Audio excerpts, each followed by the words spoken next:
puisqu'on parle de prière. Nous avons prié aussi vendredi pour le Congo, parce qu'il va y avoir bientôt des élections. Et vraiment, j'ai senti que Dieu me montrait qu'il y avait comme un peu des vautours qui étaient là avec des pinces et qui tenaient ces pays. Et il faut vraiment prier pour que ces pinces soient ouvertes et que ces gouvernements qui sont sur le Congo, qu'ils soient Kinshasa ou Brazza, que ces gouvernements puissent changer, que les leaders actuels puissent partir et que d'autres puissent se lever. Je crois que c'est important l'intercession et que Dieu nous conduise vraiment dans l'intercession. Amen. C'était un moment assez fort. Enfin, ça fait deux fois où c'est des moments assez forts et je crois que c'est important de persévérer, de continuer. Amen. Seigneur, merci de bénir encore cette matinée. Merci Seigneur parce que tu nous as déjà parlé. Et tu vas encore, Seigneur, continuer, Seigneur, à nous parler, Seigneur, et Seigneur, à me parler aussi, Seigneur. Merci pour ce que tu fais. Merci pour la présence de ton esprit qui est là pour nous consoler, nous soutenir, pour des fois aussi nous reprendre, Seigneur. Pour, Seigneur, nous former, Seigneur. Nous sommes tous à ton école, Seigneur, et nous voulons te dire que nos cœurs sont ouverts pour faire ce que tu nous demandes et pour écouter, Seigneur, ta voix, Seigneur. Merci, Seigneur. Veuille bénir encore ces moments et ces instants. Amen. Vous avez peut-être visionné ou entendu cette histoire d'une famille de porcs-épics. Cette famille qui se rassemble pour se protéger du froid. Il y a une vidéo, je crois, qui a circulé un petit peu sur YouTube. Et c'est vrai que ils vont se resserrer en se rapprochant les uns des autres. Mais à cause de la nature de ces porcs-épics, leurs épines vont les gêner et les blesser. Alors, automatiquement, ils vont se séparer d'une certaine distance. Mais comme le froid perdure, je parle bien sûr de cette période de l'hiver, ils vont à nouveau se rapprocher pour trouver une certaine distance diplomatique, dirons-nous, pour passer tant bien que mal cette longue nuit d'hiver. Dans toute activité humaine, dans tout travail en commun, il y aura cette difficulté. Cette difficulté de savoir travailler ensemble et dans l'unité.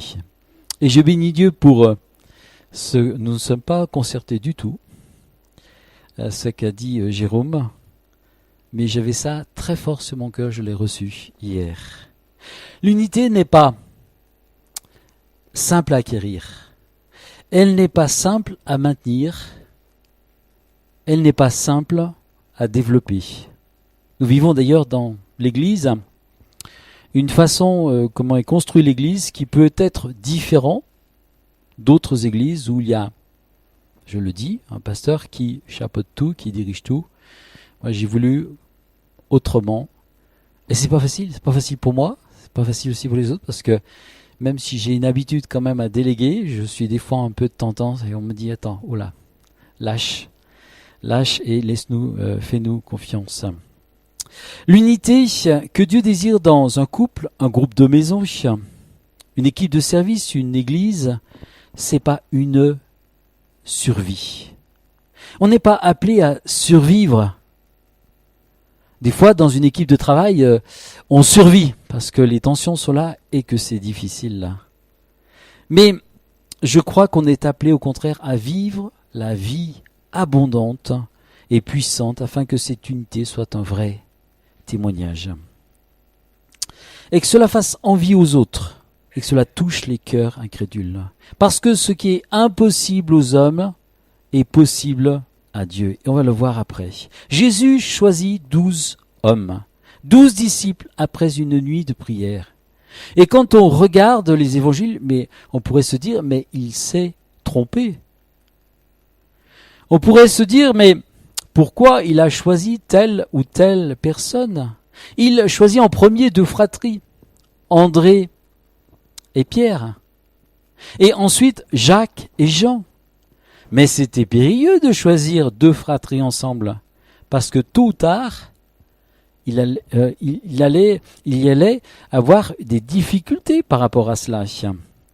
C'est un risque qu'il prend parce que des rivalités peuvent venir, des conflits d'intérêts. La question aussi, d'ailleurs, on le voit très clairement, elle est posée, et je le relisais encore ce matin, elle est posée par la mère de Jacques et de Jean. Je crois que c'est Matthieu 22. Quand, quelque part, ces braves Jacques et Jean font leur course auprès de Jésus. Écoute, elle vient timidement, elle dit, est-ce que mon fils Jacques et mon fils Jean seront à ta droite, à ta gauche? Je pense que Jésus a dû être exaspéré quand il a entendu cette parole. Et puis les autres étaient là derrière, se disent, zut, on a loupé cette occasion de là, de demander d'être à droite et à gauche. Et si vous lisez le passage, eh bien, c'est assez fantastique, et bien sûr, Jésus les reprend sévèrement, en leur disant que, cela dépend du Père, et que c'est pas lui d'abord qu'il va placer les uns les autres, et que quiconque cherche à être grand, qu'il soit d'abord petit et serviteur. On voit que ses ambitions étaient présentes. Matthieu aussi était un péager. Matthieu était un homme qui servait l'Empire romain, au travers de ses recettes qu'il récoltait. Et Dieu l'appelle. Et puis il appelle un autre homme qui s'appelle Simon le Zélote. Et quand on regarde, il devait y avoir certainement des antipathies entre ces 2 personnages. Quelqu'un qui sert, quelque part, l'Empire de Rome. Et moi, ça me fait penser à peut-être nos aînés au milieu de nous ont connu, ou plus ou moins connu, cette période de la guerre, cette période difficile du 40-45, où il y avait ce qu'on appelle les collabos et les résistants. Et on considérait que les péagers étaient comme quelque part des collabos ou des collaborateurs, parce qu'ils travaillaient avec le gouvernement romain, tandis que Simon le Zélote était plutôt quelque part un résistant. Et on sait que certains zélotes ont pris les armes pour se battre contre les Romains. Donc vous voyez, il y avait quelque part ce dissident, ce résistant, et puis cet homme qui semblait être plus proche du pouvoir. Et là, on peut se retrouver dans des tensions politiques. Mais Seigneur, mais qu'est-ce que tu fais? Pourquoi tu prends ces 2 hommes? D'autres aussi avaient leurs défauts et leur caractère qui était certainement bien trempé. Mais Jésus ne se trompe pas dans ses choix. Il choisit 12 hommes. Ces 12 hommes, même s'ils ont ce caractère trempé, ils deviendront ces 12 apôtres. Ils deviendront les 12 fondements de l'église de Jésus-Christ. De cette église qui va partir de Jérusalem, ensuite s'étendre à Samarie et ensuite jusqu'aux extrémités de la terre, jusque dans le monde entier. Jésus ne s'est pas trompé. Et si Jésus a réussi à mettre ensemble 12 hommes, si différents avec chacun leur force et leur faiblesse, il peut réussir avec quiconque se met à son service. Et pour nous et pour notre Église, c'est une belle espérance. Je dirais que l'unité, c'est d'abord un choix. C'est pas un sentiment qui va nous habiter, où on va se sentir bien à un moment donné, puis après, ce sentiment nous quitte, alors on n'est plus unis les uns avec les autres. Et c'est aussi vrai dans le couple. C'est une volonté, c'est un travail. Dieu a placé dans son corps, nous dit la parole de Dieu, ceux qu'il a voulu d'avance. 1 Corinthiens 12, 18, on le lira tout à l'heure. Mais maintenant, Dieu a placé chacun des membres dans le corps comme il a voulu. C'est le maintenant. Et je voulais appuyer sur ce maintenant. C'est le maintenant, mais ce maintenant qui est toujours actuel aujourd'hui. C'est le maintenant aujourd'hui. Amen. Maintenant. est important et c'est encore valable pour aujourd'hui. Alors vous êtes peut-être prié pour plus d'unité dans votre couple, dans votre groupe de maison, dans votre église. Et puis voilà que vous vous retrouvez avec une équipe qui ne vous satisfait pas, une équipe d'évangélisation qui ne vous satisfait pas, qui vous pose des problèmes, une équipe de travail, la louange ou d'autres. Vous avez des problèmes il y a des problèmes de caractère qui apparaissent, des tendances qui sont différentes, des façons de voir qui sont différentes les uns les autres. Mais Dieu vous a placé dans ce projet pour vous éduquer au travers de ces difficultés de communication. Il vous a placé là d'abord pour vous transformer. Ensuite, il va s'occuper aussi bien sûr des autres. Et je crois que ce n'est pas une mission impossible. Et ce n'est pas, un objectif qui sera hors d'atteinte. Et il peut vous ramener à l'expérience des 12 disciples qui, ils sont passés, ces 12 disciples, ils sont passés, nous dit la parole de Dieu, d'abord par la Pâque, avant de connaître la Pentecôte. Et qu'est-ce que c'est que la Pâque? C'est mourir à soi-même. Il fallait qu'il y ait comme cet échec. L'échec de Dieu, il est mort sur la croix. Mais l'échec de cette équipe, parce que cette équipe, là, elle avait l'impression de tout perdre. Tout d'abord, ils avaient la trouille des Romains, ils avaient la trouille des Juifs, des religieux, et là, ils se sont trouvés, ils se sont tous enfuis, nous dit la parole de Dieu. Et il fallait qu'ils vivent profondément, puissamment cet échec, ce brisement de l'échec. Et il faut des fois que dans nos vies, on vive ces moments d'échec profond, où là, on est tout petit. Et là, on descend. On passe par la mort, passe par la Pâque, avant de connaître une résurrection. Et cela nous arrivera pas seulement une fois, mais plusieurs fois dans notre vie. Et là, ces hommes, qui sont passés par la Pâque, ils vont ensuite connaître l'expérience de la Pentecôte, parce qu'ils ont appris à mourir à eux-mêmes. Ils ont dû apprendre à pardonner. Ils ont dû apprendre à encourager plutôt que de critiquer. Oh, cette église, j'entends toujours des critiques. Est-ce que cette église ou est-ce que tu es passé par la mort? Par la Pâque, la mort à toi-même. Est-ce que plutôt, d'écouter ces critiques, tu apprends à bénir et à louer tes frères et tes sœurs pour ce qu'ils sont. Amen. Jérôme l'a très bien rappelé tout à l'heure. Dieu le veut. Dieu veut nous placer des fois dans ces moments de brisement, dans ces moments d'échec, dans ces moments douloureux, dans ces moments où on ressent que tout est contraire, pour nous faire vivre une vraie Pentecôte, une vraie transformation. Et parfois même les églises, elles passent par des moments douloureux, difficiles, où on sent que même des fois les gens, ils s'éloignent, on sent que, les choses, sont vécues, elles sont vécues difficilement.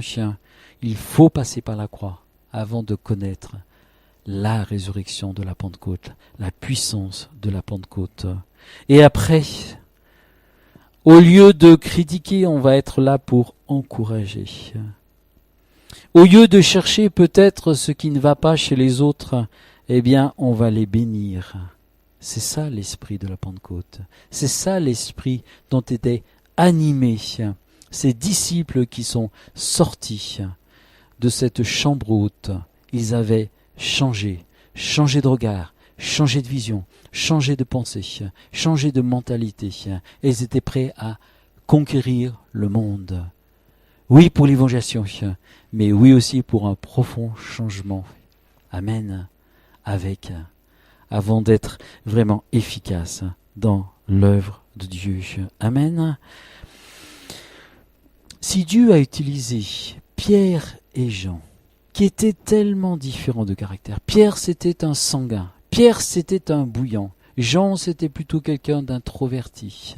Et on le retrouve devant la croix.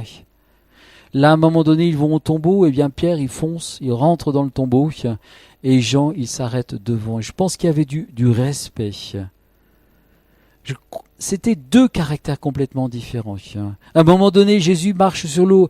Et Pierre, il dit, si c'est toi, il réfléchit pas, ordonne que je marche aussi sur les eaux. Il va, il fonce, il met 2-3 pieds, puis après, il commence à s'enfoncer, parce qu'il regarde un peu la tempête, et il est en train de boire la tasse. Jésus l'a repêché au dernier moment. Deux hommes complètement différents. Et nous voyons que ce binôme de Pierre et Jean, c'est l'exemple. Le Saint-Esprit les avait tellement transformés que leur unité, leur efficacité était évidente. On voit dans Actes 3, 1, verset 1, Pierre et Jean sont montés ensemble au temple, nous dit la parole de Dieu. Et voyant cet homme qui était là, impotent, qui était là et qui faisait la manche, et ils ont dit ensemble, regarde-nous. Et le miracle s'est produit. Pierre a dit, au nom de Jésus-Christ de Nazareth, lève-toi et marche. Alors cet homme, au verset 11, il nous est dit qu'il ne quittait plus Pierre et Jean. Il ne quittait plus Pierre et Jean. Dans Acte 4, ils sont arrêtés ensemble. Et cette unité se retrouve dans plusieurs textes dans les actes. Ils prient ensemble, ils partageaient ensemble, ils étaient ensemble aussi en prison. On retrouve aussi cet aspect chez l'apôtre Paul. Paul avait besoin de travailler en équipe. Et malgré son caractère, qui était aussi un caractère bouillant et pas facile, je pense que ça n'avait pas facile de travailler avec lui, eh bien, il avait besoin de ces hommes qui étaient avec lui, qui l'entouraient, pour faire équipe avec lui. Dans Actes chapitre 21, verset 1, il est dit, nous embarquâmes, nous allâmes à cause. C'était pas Pierre et son équipe, c'était le nous qui ressort. Nous sommes ensemble, nous allons travailler ensemble, nous embarquâmes, nous sommes allés visiter telle ville. Dieu bénit quand il y a dans une équipe, dans une église, cette unité profonde. L'unité est possible. Est-ce qu'on est prêt à renoncer à nos prétentions? Est-ce qu'on est prêt à perdre nos droits, nos défenses naturelles pour trouver l'unité, source de puissance et de communion? On peut citer, et j'en ai connu aussi dans le passé, mais je peux vous dire 2 exemples au milieu de nous, où ce que j'appellerais un vrai miracle s'est produit au milieu de nous. On prie pour les gens, on voit des fois des résultats, on voit aussi des gens touchés, on voit des gens délivrés. Mais là, c'était de vrais miracles. Ou si Dieu n'était pas intervenu, il y a peu de temps, si Dieu n'était pas intervenu, eh bien, ces personnes aujourd'hui ne seraient pas en vie. Et ça s'est vécu au milieu de nous. Amen. Et à qui est la gloire? À Dieu. Mais parce qu'il y a cette unité, ils étaient dans la chambre haute, ils étaient ensemble, assidus dans la prière, dans les jeûnes, dans les fractions, et ils priaient ensemble. Et parce qu'il y avait cette unité, alors la puissance de la gloire de Dieu, elle coulait. Amen. L'unité, c'est un choix de fonctionnement. Combien c'est important. La deuxième idée, je dirais, qui vient toujours des actes, c'est une unité de cœur et d'esprit. C'est ce qui soudait la première église, le jour de la Pentecôte. Ils étaient ensemble dans le même lieu. Ils ont prié, alors le Saint-Esprit est descendu sur eux, et c'est comme un vent impétueux qui est venu au milieu d'eux. C'était un moment de pause. Ils étaient là, peut-être qu'ils avaient prié toute la matinée, ils avaient pris un temps de pause, et le Saint-Esprit est descendu sur cette assemblée. Alors, ce vent impétueux a rempli toute la maison, ils se sont mis à parler en langue, en différentes langues. Ces langues de feu se sont posées sur eux, et ils furent remplis du Saint-Esprit, nous dit le texte. On est loin, là, de l'expérience personnelle de la foi. Nous avons besoin, c'est vrai, de vivre une expérience personnelle, de conversion, de nouvelle naissance. Mais là, c'était une expérience ensemble, une expérience communautaire. Et ils se retrouvaient ensuite pour intercéder ensemble. Quand il y avait une bagarre, eh bien, ils n'étaient pas là en train de se chamailler quand il y avait de la persécution, mais ils se retrouvaient ensemble dans le temple et ils priaient, ils intercédaient pour que Dieu intervienne et pour que Dieu fasse des miracles et des prodiges et confonde leurs ennemis, c'est-à-dire ces religieux qui les persécutaient. Vous savez, l'appel de la mission avait été communiqué bien avant, mais la concrétisation de cet appel et le départ dans la mission s'est réalisé au moment de la Pentecôte. Encore un autre verset, Actes 12, 12. Ils se tenaient tous ensemble. Souvent on confond unité et uniformité. Il y a dans les actes des équipes qui travaillaient ensemble, qui fonctionnaient, qui parfois aussi se croisaient par moments dans les actes. Je pense à Paul qui rencontre Jacques, puis ensuite Pierre. Il est reçu par l'évangéliste Philippe. Nous dit le texte, et il y avait 4 filles qui prophétisaient. Et le ministère, je pense, le ministère de Jacques, qui était pas le frère du Seigneur, qui était le frère du Seigneur, le ministère de Jacques, parce que Jacques et Jean, vous savez, les 2 apôtres, Jean a écrit l'Apocalypse, Jacques est mort très rapidement comme martyr, et ce Jacques dont nous parlent les actes, c'est le frère du Seigneur qui a été touché, qui s'est converti plus tard. Et ce Jacques, lui, il devait rester à Jérusalem. Et le texte nous dit qu'il a été le pasteur de Jérusalem. Il est resté à Jérusalem. Alors que les autres frères, étaient appelés à bouger, à se mouvoir, à aller évangéliser, à aller visiter d'autres régions, Jacques, son ministère, c'était là pour consolider l'œuvre à Jérusalem. Ah, mais un tel, il fait cela. Ah, mais un autre, il fait pas comme cela. L'important, c'est quelle est la mission, quel est le projet, quel est l'appel, quelle est la vision que Dieu donne. Et on doit vivre ces choses dans cette communion et dans cette authenticité. L'appel de Dieu sur une vie est adressé personnellement. Et il est complètement différent entre un autre appel. Tu peux avoir un appel missionnaire. Tu peux avoir un appel d'évangéliste, tu peux avoir un appel même aussi dans le travail social. Ce sera différent de celui qui a peut-être un ministère pour s'occuper d'une école chrétienne. Quel est ton appel? Est-ce que tu le connais, ton appel? Est-ce que Dieu te l'a montré? Si ton appel c'est de visiter les malades, peut-être, c'est vrai, peut-être tu ne prieras pas pour les malades pour voir des guérisons, mais peut-être tu vas encourager ces personnes et tu vas les entourer. Quel est ton appel? Est-ce que tu le connais?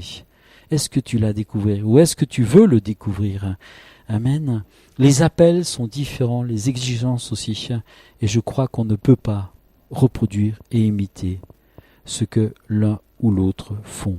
C'est la richesse de la sagesse infiniment variée de Dieu.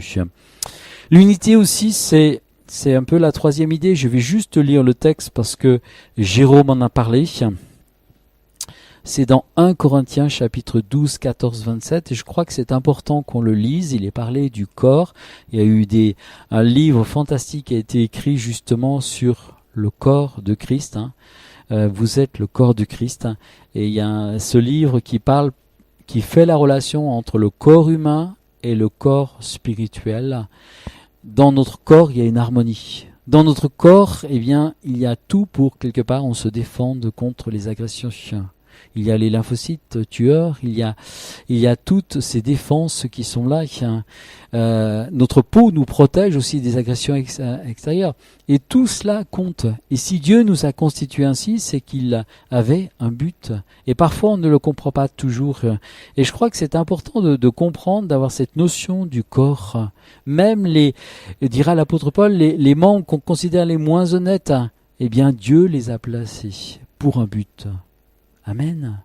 L'appendicite, on ne sait pas trop à quoi ça sert. On l'enlève. Scientifiquement, les gens disent, moi je pense que ça permet justement, que quelque part toutes les impuretés se fixent dessus, et qu'à un moment donné, quand elles s'enflamment, on l'enlève. Mais scientifiquement, l'appendicite, si vous discutez avec des médecins en école de médecine, ça ne sert à rien. Pour moi, je crois que ça a même un but. 1 Corinthiens chapitre 12, je vais simplement lire ce texte. Dans ce texte, verset 12, il est dit « Comme le corps est un et a plusieurs membres, et comme tous les membres du corps, malgré leur nombre, ne forment qu'un seul corps, ainsi en est-il de Christ. Nous tous, en effet, nous avons été baptisés en seul esprit pour former un seul corps, soit juif, soit grec, soit esclave, soit libre, et nous avons tous été abreuvés d'un seul esprit. Ainsi le corps n'est pas un seul membre, mais il est formé de plusieurs membres. Si le pied disait parce que je ne suis pas une main, je ne suis pas du corps, ne serait-ce pas du corps pour cela? Ne serait-il pas du corps pour cela? Et si l'oreille disait parce que je ne suis pas un œil, je ne suis pas du corps, ne serait-elle pas du corps pour cela? Si tout le corps était œil, où serait l'ouïe? Si tout était ouïe, où serait l'odorat? Maintenant Dieu a placé chacun des membres dans le corps comme il a voulu. Si tous étaient un seul membre, où serait le corps? Maintenant donc, il y a plusieurs membres et un seul corps. L'œil ne peut pas dire à la main, je n'ai pas besoin de toi, ni la tête dire aux pieds, je n'ai pas besoin de vous. Mais Dieu a placé les membres du corps qui paraissent être les plus faibles, et ces plus faibles sont nécessaires, et ceux que nous estimons être les moins honorables du corps, nous les entourons de grand honneur. Ainsi nos membres les moins honnêtes reçoivent le plus d'honneur, tandis que ceux qui sont honnêtes n'en ont pas besoin. Dieu a disposé le corps de manière à donner plus d'honneur à ceux qui en manquaient, afin qu'il n'y ait pas de division dans le corps, mais que tous les membres aient également soin des uns des autres. Et si un membre souffre, tous les membres souffrent avec lui. Si vous avez une bonne rage dedans, je peux vous croire que vous le sentez dans votre tête et ça vous met pas de très bonne humeur. C'est une réalité. Et parfois, quand il y a quelqu'un qui est pas bien au milieu de nous et qui, ça peut aussi, créer la tension, du trouble. Si un membre est honoré, tous les membres se réjouissent avec lui. Amen. Quand Dieu touche un cœur, quand Dieu touche une vie, quand Dieu répond à la prière, quand Dieu exauce. Amen. C'est la joie. C'est la joie dans le corps. C'est pas une joie individuelle qu'on doit vivre. Comme l'a rappelé tout à l'heure Jérôme, mais c'est la joie du corps. Quand l'œuvre de Dieu, quand tel est béni, quand tel répond, Dieu répond à la prière, moi je me réjouis. Même si je vis peut-être des choses qui sont des fois un peu maigres spirituellement, mais je me réjouis quand quelqu'un est béni, est visité, est touché. Vous êtes le corps de Christ, vous êtes ses membres, chacun pour sa part. Amen. La compréhension du corps de Christ. Et je crois que c'est aussi un corps qui doit être bien coordonné. Je prenais un jour l'exemple, si vous êtes en train de monter sur votre vélo et si votre pied droit dit non, mais attends, aujourd'hui, c'est pas toi qui commande, c'est pas ma tête qui commande, c'est non, mais moi je suis le pied droit et je vais monter sur la pédale gauche. Vous n'allez pas faire long feu, ça va être, vous allez faire 2 mètres et vous allez vous éclater par terre. Donc il y a une coordination dans le corps, et ça c'est important. Et puis la dernière idée que je voulais parler, c'est la prière sacerdotale.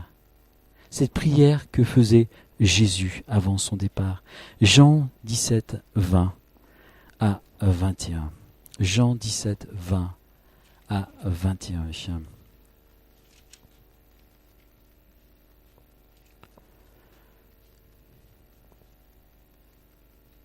Ce n'est pas pour eux seulement que je prie, mais encore pour ceux qui croient en moi par leur parole, afin que tous soient un comme toi, Père, tu es en moi. Et comme je suis en toi, afin que tous soient un en nous, pour que le monde croie que tu m'as envoyé. C'est cette prière que fait Jésus avant son départ. Et nous retrouvons cette prière dans tout ce texte qui est un appel à l'unité, afin que tous soient un en nous comme toi, Père, tu es en moi et comme je suis en toi, afin que le monde croie que tu m'as envoyé. Ici, ce n'est pas le miracle qui parle. Ce n'est pas même la puissance de Dieu, mais ce que Jésus, sur lequel il insiste, c'est la notion de la communion et d'unité qui garantit la compréhension de ceux qui ne le connaissent pas.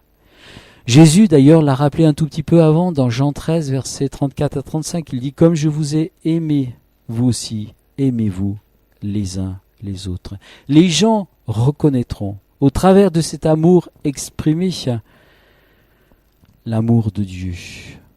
J'étais avant dans une église, il y a très longtemps, dont je ne citerai pas le nom, et je ne sentais pas cet amour. Et j'ai mis Dieu bien loin de côté. Et c'est quand, en 74, j'ai vu des chrétiens qui disaient, moi je suis pas, ils disaient pas je suis catholique, je suis protestant, mais ils disaient, moi j'ai trouvé l'amour de Dieu. Ils défendaient pas une étiquette religieuse, mais j'ai senti l'amour de Dieu qui était là.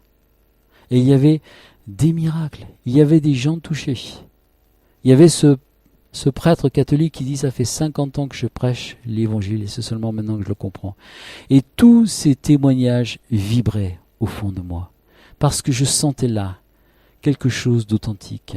Et ce Nouveau Testament que j'avais essayé de lire, que je ne comprenais pas, parce qu'il y avait comme un voile sur mes pensées, eh bien là je le voyais se vivre, et tout s'ouvrait, tout se déchirait, tout se dévoilait devant mes yeux.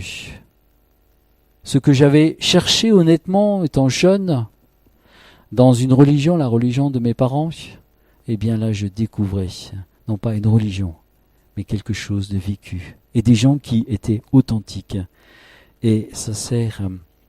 J'étais il y a quelques années en Afrique, et ce qui m'a surpris, ça a été le témoignage de ce frère africain qui me racontait, eh bien quelque part, tristement, la mort d'un missionnaire, d'un jeune missionnaire qui était mort tragiquement.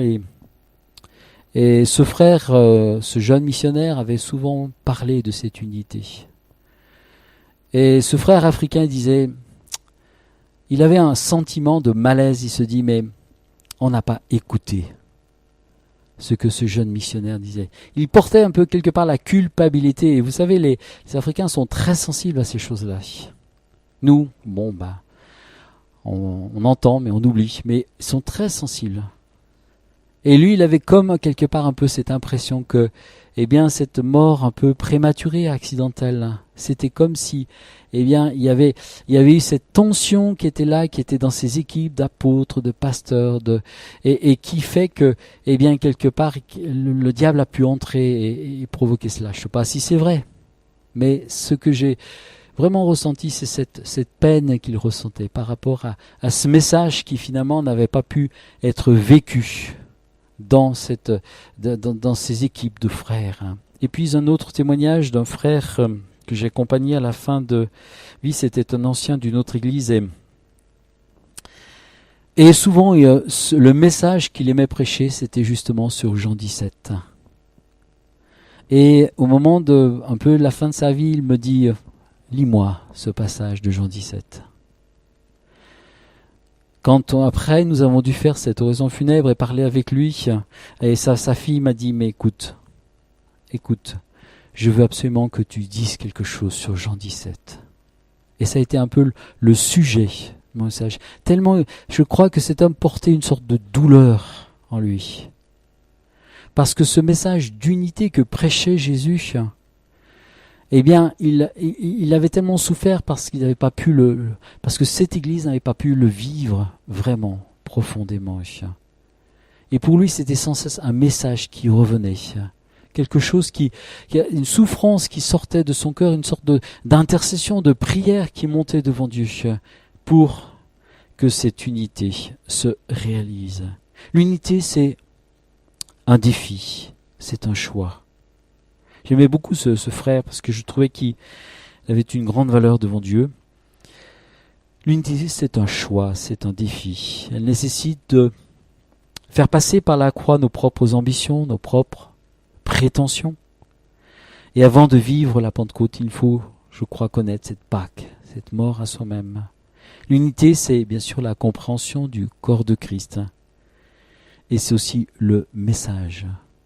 Un des messages forts que Jésus nous a adressés avant son départ. Parce qu'il savait que si l'Église vit profondément cette unité, ou si les chrétiens savent se respecter, savent se dire aussi les choses.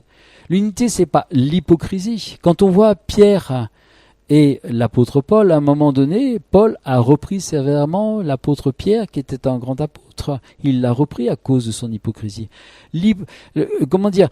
L'amour c'est pas, comment dire, de cacher toutes les choses. C'est de dire les choses quand il faut dire les choses. Mais de les dire avec vérité.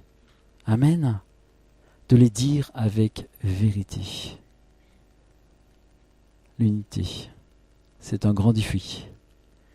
Et je crois que ce sera de plus en plus difficile. Je lisais un livre, je finis là-dessus sur ce propos, je lisais ce livre qui est le témoignage de ce pasteur, un pasteur en Bulgarie, qui, lui et son frère et toute une équipe de pasteurs sont allés en prison, ils ont été dénoncés.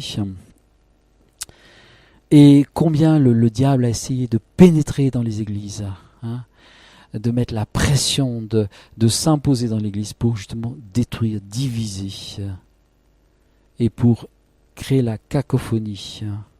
Mais il y avait toujours des chrétiens qui se retrouvaient ensemble pour prier ensemble, pour chercher la face de Dieu.